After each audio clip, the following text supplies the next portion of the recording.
நம்முடைய அமைச்சர் அன்பில் மகேஷ் பொய்யாமொழி அவர்கள் தொடர்ந்து கடந்த 2 நாட்களாக நிறைய விஷயங்கள் சொல்கிறாங்க, நிறைய பொய்யும் சொல்கிறாங்க. நாங்கள் பாரதிய ஜனதா கட்சி 3 நாட்களாக அமைச்சர்கிட்ட கேட்குற கேள்வி என்னன்னாங்க, பிஎஸ்என்எல் நிறுவனம் தமிழ்நாட்டில் எல்லா இடத்துக்கும் கல்வித்துறைக்கு இன்டர்நெட் கொடுக்குறாங்க, நீங்கள் சர்வீஸ் வாங்குறீங்க. 3 மாத காலமாக உங்களுக்கு பில் கட்டாதனால சர்வீஸ் துண்டிக்கப்பட்டிருக்கிறது, அதனால் மாணவர்கள் பாதிக்கிறாங்கன்னு சொன்னோம். அந்த மாதிரி இல்லவே இல்லைன்னாங்க. நாங்கள் லெட்டர் ஒன்று ரிலீஸ் பண்ணோம், பாருங்கள் இந்த மாதிரி இருக்குன்னு. அது முதல்லையே கட்டியாச்சு, பொய் சொல்கிறாங்க. நாங்கள் நேற்று மறுபடியும் ஒரு லெட்டர் ரிலீஸ் பண்ணோம், இல்லை பாருங்கள் நேற்று தான் நீங்கள் கட்ட சொல்லி ஆர்டரே போட்டிருக்கீங்கன்னு. அதில் அமைச்சர் அவர்கள் நிறைய விஷயங்களை பத்திரிகையாளர் சந்திப்பில் முன் வச்சிருக்கிறாங்க. ஒன்று, மத்திய அரசு நேற்று கொண்டு வந்திருக்கக்கூடிய 5ஆம் கிளாஸ் 8ஆம் கிளாஸ் டிடென்ஷன் பாலிசின்னு ஒன்று கொண்டு வந்துருக்காங்க. அதாவது 5ஆம் வகுப்பில் ஒரு மாணவன் மாணவி அந்த பரீட்சையில் ஃபெயில் ஆகும் பொழுது 2 மாதம் கழித்து மறுபடியும் ஒரு வாய்ப்பு கொடுக்கப்படும். அதுலேயும் அவங்க ஃபெயில் ஆகிறாங்க அப்படின்னா அவங்க ஹோல்ட் ஆவாங்க அந்த கிளாஸில். அதே போல் 8ஆவதில் அந்த பரீட்சையில் அவங்க ஃபெயில் ஆகிறாங்கன்னா 2 மாதம் கழித்து நடத்தப்படக்கூடிய தேர்வில் மறுபடியும் ஃபெயில் ஆனாங்கன்னா அவங்க ஹோல்டு பண்ணுவாங்க. இது டிடென்ஷன் பாலிசி அப்படின்னு கொண்டு வந்திருக்காங்க. இது புதிய கல்விக் கொள்கை 2019-20 கொண்டு வரும் பொழுதே இந்த பாலிசியை சொல்லியிருந்தாங்க. ஏன்னா நம்ம பரீட்சை நடத்துகிறதே 1ஆம் கிளாஸ் 2ஆம் கிளாஸ் 3ஆம் கிளாஸ் இல்லை, 5ஆம் கிளாஸ் 8ஆம் கிளாஸ் தான் நடத்தும் அப்படின்னு அந்த பாலிசி ப்ரிஸ்கிரைப் பண்ணாமல் இருந்தாங்க. நேற்று மத்திய அரசு MHRD அந்த பாலிசியை ப்ரிஸ்கிரைப் பண்ணியிருக்காங்க. அதற்கு தமிழக அரசு தன்னுடைய விரோதத்தை வெளிப்படுத்தியிருக்கின்றாங்க.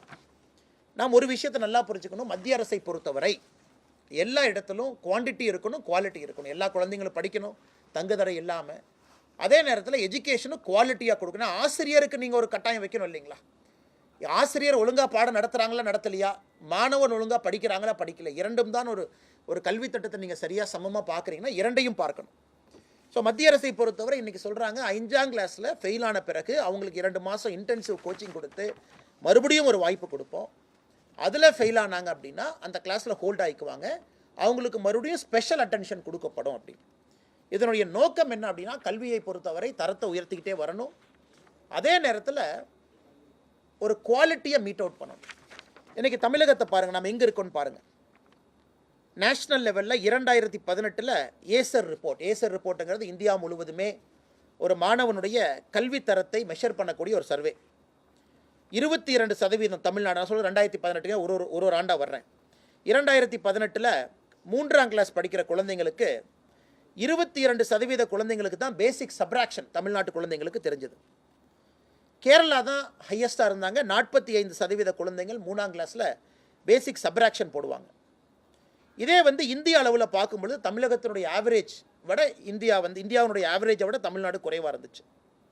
அதே மாதிரி இந்திய அளவில் நீங்கள் பார்த்தீங்கன்னா 8ஆம் கிளாஸ் 56% குழந்தைங்களுக்கு ஒரு 3 டிஜிட் நம்பரை சிங்கிள் டிஜிட் நம்பரால் டிவைட் பண்ண முடியல.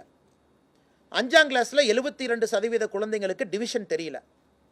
3ஆம் கிளாஸில் 80% குழந்தைங்களுக்கு சப்ராக்ஷன் தெரியல. ஸோ இதெல்லாம் நீங்கள் பார்க்கும் பொழுது இந்தியாவை பொறுத்தவரை கல்வி தரத்தை உயர்த்த வேண்டிய கட்டாயம் அரசுக்கு இருக்குது. நேஷ்னல் அச்சீவ்மெண்ட் சர்வே 2021, இந்த நேஷ்னல் அச்சீவ்மெண்ட் சர்வே பார்த்தீங்கன்னா ஆங்கிலத்தில் மட்டும் தமிழ்நாடு குழந்தைங்களுடைய பெர்ஃபார்மன்ஸ் நேஷன் ஆவரேஜை விட அதிகம். கிளாஸ் 3, கிளாஸ் 5, கிளாஸ் 8, கிளாஸ் 10 எல்லாத்துல கூட நம்ம நேஷனல் ஆவரேஜ் கீழே இருக்கும். கிளாஸ் 10 ஸ்டூடெண்ட்ஸில் இருக்கிறவங்க வெறும் 2% மட்டும்தான் சயின்ஸில் ப்ரொஃபிஷியண்ட்டாக இருக்காங்க. 8% மட்டும்தான் மேக்ஸ் சயின்ஸில் என்ன லேர்னிங் அவுட்கம் இருக்குமோ 8% குழந்தைங்களுக்கு மட்டும்தான் அவுட்கம் இருக்குது. 2026 NCERT சர்வே பார்த்தீங்கன்னா ஃபவுண்டேஷனல் லேர்னிங் ஸ்டடியில் 3ஆம் கிளாஸில் பாதி பேர்த்துக்கு தமிழை சரியாக படிக்க தெரியல. 3ஆம் கிளாஸில் 20%, அதாவது 5ல் ஒருத்தருக்கு தமிழ் நம்முடைய தாய்மொழியில் ப்ரொஃபிஷியன்சி இல்லை. இது பிராந்திய மொழிகளில் தமிழ் மொழி தான் கடைசியாக இருக்குது. ஒரு மலையாளமோ ஒரு தெலுங்கோ ஒரு கன்னடமோ பார்க்கும் பொழுது குறிப்பாக இந்த 3ஆம் கிளாஸ் குழந்தைங்க எடுத்து பார்த்தீங்கன்னா ப்ரொஃபிஷியன்சி மதர் லாங்குவேஜில் குறைவாக இருப்பது நம்முடைய தமிழ்நாட்டு குழந்தைங்களுக்கு. அதே போல் மேக்ஸு, அதே போல் சயின்ஸ் எல்லாமே சொல்லியிருக்கிறாங்க. ஸோ எதற்காக இதை நான் படிக்கிறேன் அப்படின்னாங்க, இது அரசுக்கு ஒரு கட்டாயம் இருக்குது. தமிழ்நாடு அரசு அமைச்சருக்கு ஒரு கட்டாயம் என்னென்னா, நான் குழந்தைங்க எல்லாத்தையும் கிளாஸ் ரூமில் உட்கார வச்சேன், நான் அப்படியே பாஸ் பண்ண வச்சேன், 10ஆம் கிளாஸ் வரைக்கும் அனுப்பிட்டேன். இது சொல்வது பெருமையாக இருந்தாலும் கூட அது 1980 தேவைப்பட்டுச்சு. எல்லா குழந்தைங்களும் ஸ்கூலுக்கு வரணுங்கிறது 80.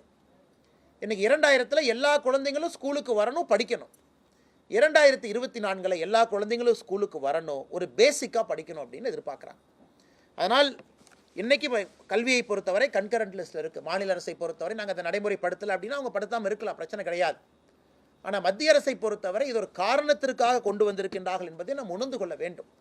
அது தமிழ்நாடாக இருந்தாலும் சரி, அகில இந்தியாவாக இருந்தாலும் சரி, குறிப்பாக லேர்னிங் அவுட்கம் ப்ரொஃபிஷியன்சி, அது தாய்மொழியிலிருந்து, ஆங்கிலத்திலிருந்து, கணக்கிலிருந்து, சயின்ஸிலிருந்து, விஞ்ஞானம் எல்லாத்துலேயும் கூட இன்றைக்கி லேர்னிங் அவுட்கம் ப்ராப்ளம் இருக்குது.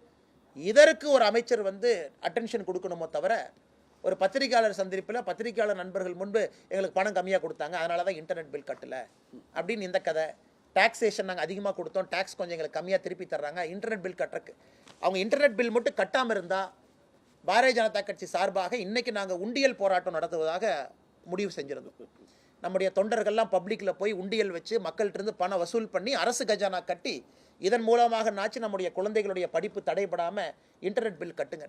ஆனால் நேற்று அவங்க இன்டர்நெட் பில் கட்டுனால இன்றைக்கி நாங்கள் மக்கள்கிட்ட போய் உண்டியல் கொடுத்து உண்டியலில் பணம் போட்டு அரசை காப்பாற்றணும் அப்படிங்கிற நிலைமைக்கு நாங்கள் போகல. வேகமாக அதை வரத்தான் போகுது. அதை நீங்களும் தமிழ்நாட்டில் பார்க்கத்தான் போகிறீங்க. ஸோ இதையும் பத்திரிகை நண்பர்களுக்கு தெளிவுபடுத்த வேண்டும் என்பது எங்களுடைய ஆசை. செய்திகளை உடனுக்குடனும் துல்லியமாகவும் தெரிந்து கொள்ள சப்ஸ்கிரைப் பண்ணுங்க.